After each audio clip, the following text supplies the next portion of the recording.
What's going on, guys? John here from The Real Talk, back again with my review for Star Wars A New Hope. For some reason, I don't like calling it Star Wars Episode 4 A New Hope. For some reason, I don't know. I mean, I know the other episodes have, like, Star Wars episode this and this, but for some reason, it's too long for me. I don't know.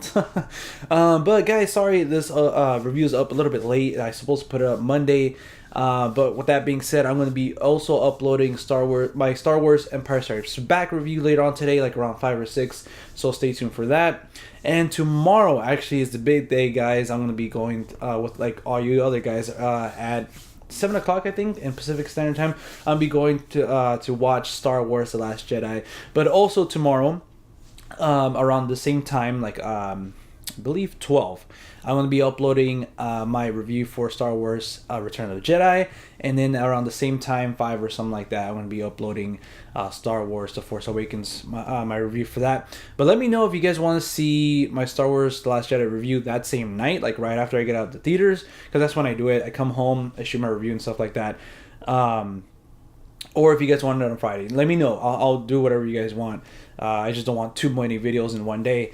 But enough with that, guys. Star Wars: A New Hope, the one that started it all back in 1977.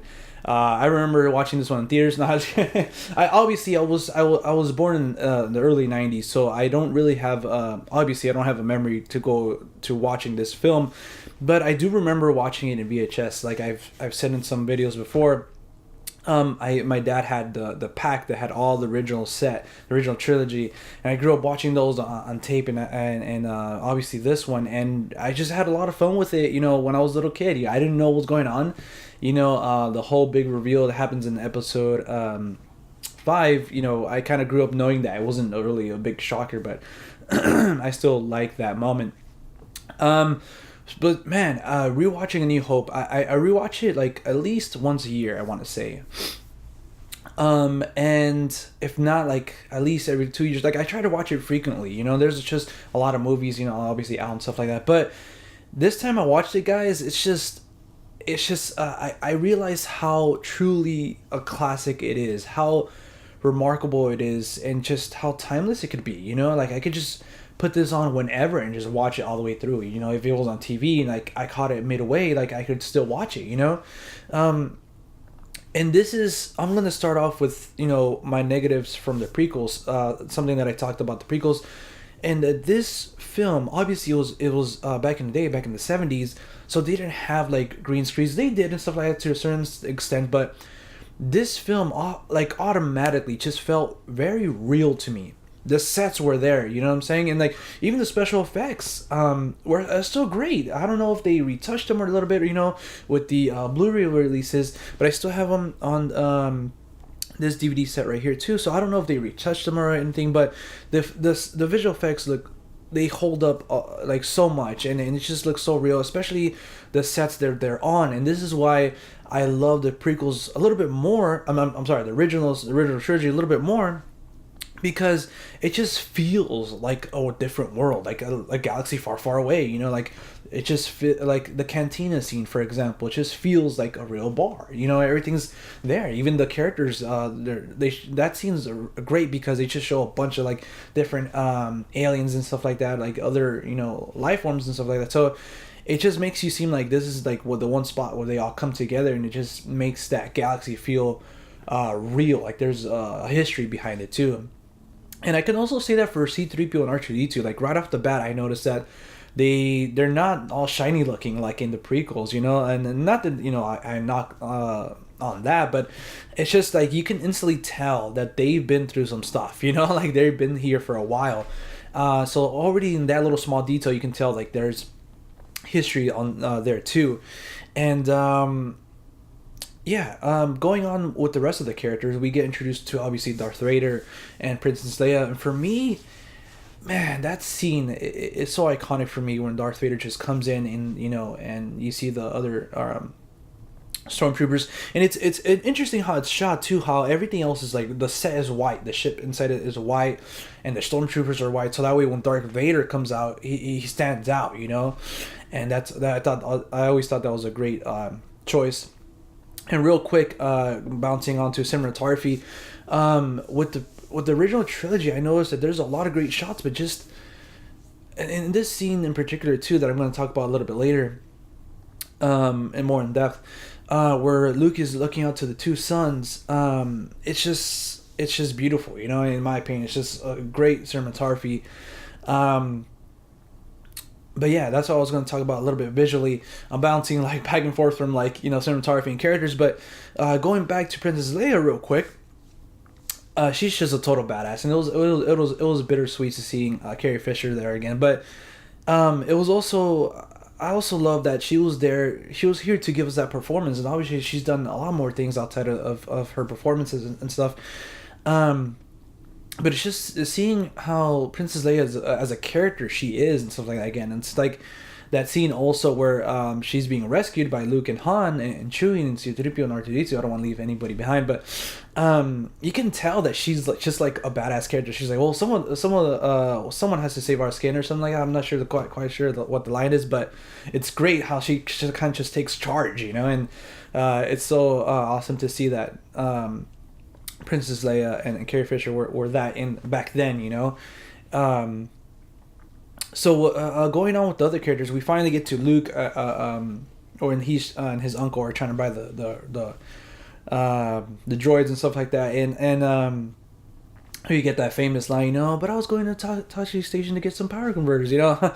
It's also a great moment too, because you know that later on down the line he changes a lot. That's what I really like about his arc, that he kind of starts off like that and we see him progress. Obviously this adventure that he's kind of thrown into because of what happens to his aunt and uncle, you know, that's something that I really like about the story. Luke's arc, you know, Luke's story of, you know, wanting more. He knows that he's meant to do more.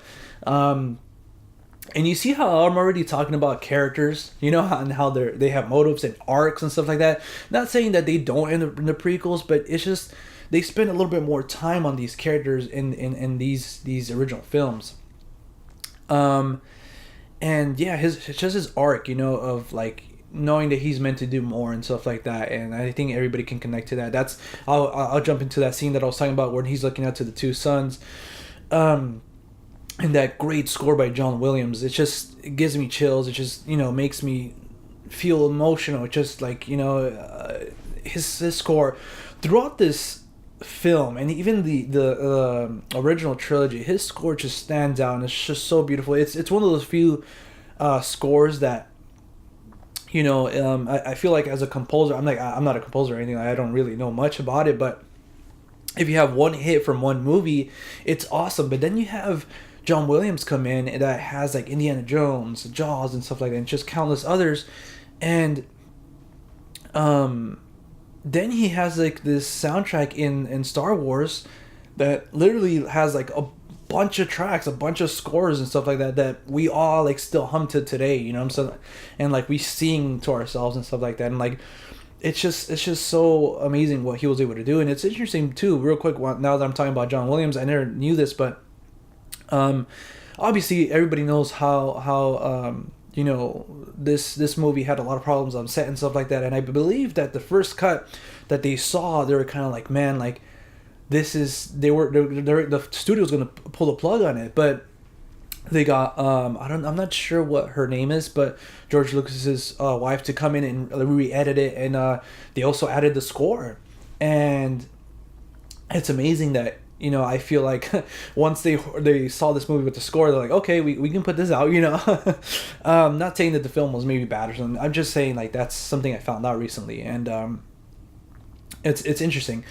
So yeah, going back to Luke, it's just cool to see his transformation and stuff like that. Also, Obi-Wan Kenobi, one of my favorite characters. He's introduced too, and it's kind of weird, but kind of interesting to see him like watching all these movies in order.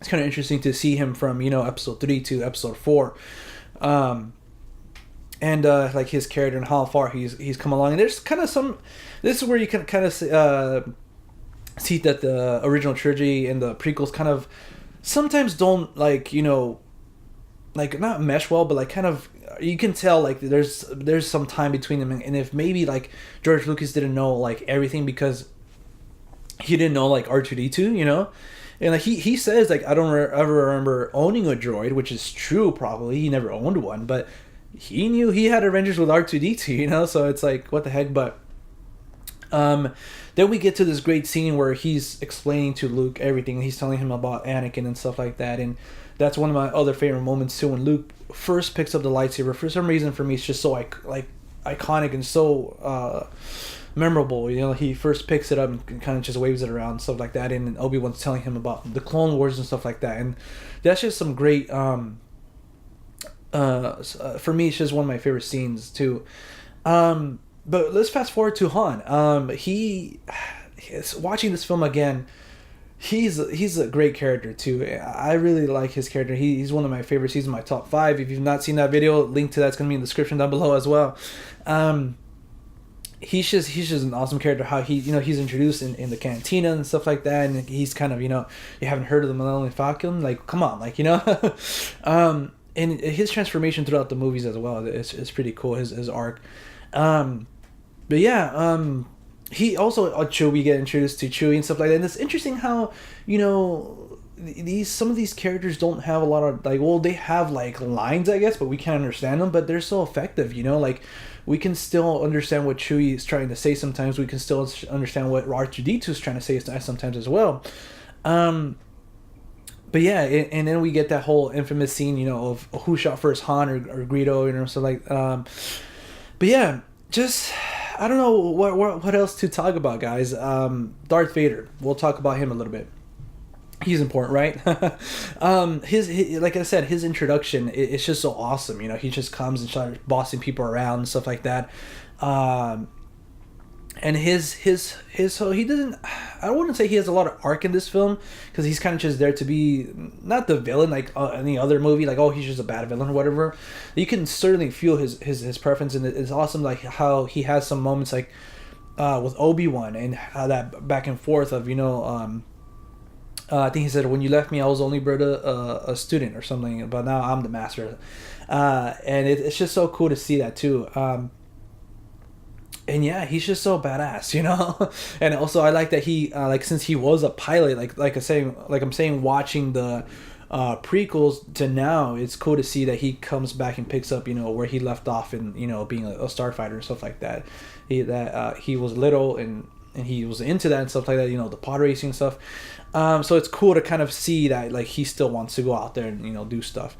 But yeah, guys, I don't know what else to say about this movie. The cinematography is beautiful. The score is just beyond just. It's just so iconic for me. Something that's gonna stay with me for a long time, and obviously to countless others, And these characters are just so well done, and they have these little things that they do with these characters. Like they're just little tidbits, little details here and there that kind of just make these characters well realized, and also that whole little I don't want to say gag, but how Han was going to leave, but all of a sudden he comes back at the end. I thought that was another great moment. Talking about the ending, that battle's pretty good. When they're destroying the Death Star, I actually have that battle on my sweater here. It's one of my favorite moments as well, because that's when Luke calls out to Obi-Wan, or I don't know if I'm not remembering right now if Obi-Wan just calls to him or something. Use the Force, Luke, and that's just when Luke takes that step to becoming that hero, that we all know and love. So it's great to see, and also that again Han comes back at the last second and helps him out. That's so great to see how we kind of see that the he's changing, for the better and stuff like that. And I don't know why that whole scene at the end when they're getting medals, I don't know if it's Family Guy that not ruined it for me, but kind of just made it, I don't know, I kind of chuckle sometimes when the music comes on. It's a great song and everything, but I don't know, I think it's that scene, for some reason I just remember that whole Family Guy scene where he just looks at R2D2 and they start laughing and stuff like that. But I also thought that the droids deserve some credit too, not medals or something, but at least mention hey, these guys helped out as well too. I don't know, I always thought that was kind of hey, you guys forgot about them, but yeah, guys, I don't know, I can talk a long time about this movie. Hopefully I didn't leave out anything too important. You know, it's just there's a lot of scenes. Real quick before I wrap this up, that scene too where they get trapped in the trash compactor and stuff like that. It's just so you start to know like these characters a little bit more. Like Princess Leia is kind of telling them, okay, hey, you know what, hurry up and do something. And Luke kicks in like after he's grabbed by that monster and then rescued it. I guess he starts saying, okay, how can we get out of this? Call C-3PO, you know. Try to get him to, you know, turn off the whatever he had to turn off. That was also, you know, one scene that kind of I really like as well, because you start seeing these characters and what each of them like brings to the table, and kind of that team coming together, those group of friends, you know. And yeah, I don't know. Like I said, guys, I can talk about this movie for forever. So, and hopefully I did justice to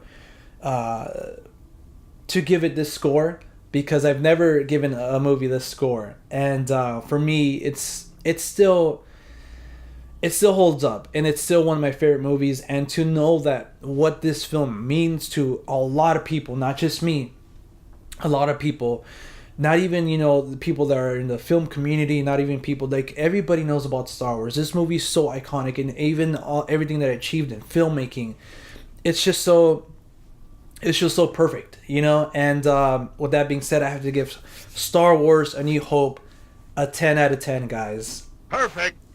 It's the first time I've given it that movie that score, but I stand by it. I stand by it. I can't think of anything that I don't like. There may be some little nitpicks, but it's just this movie, and it just, I don't know. It just gets me all the time, you know. It's just I love this movie. I can watch it anytime of the year, whatever. I'm just, you know, rewatching them because Star Wars Episode 8 is coming out.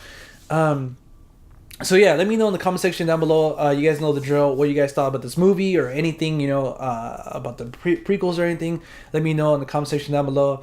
And as always, guys, you guys can follow me at The Real Talk with 2 Ks on Instagram and Twitter. And don't forget, guys, that later on today I'm going to have my Empire Strikes Back review, and then tomorrow I'm going to be having the Return of the Jedi and the Force Awakens review. And let me know again, guys, if you guys want to see the Last Jedi review that same night or in the morning. Let me know, because I don't want to make it too many videos in one day. So with that being said, guys, I'll see you at the movies. Later.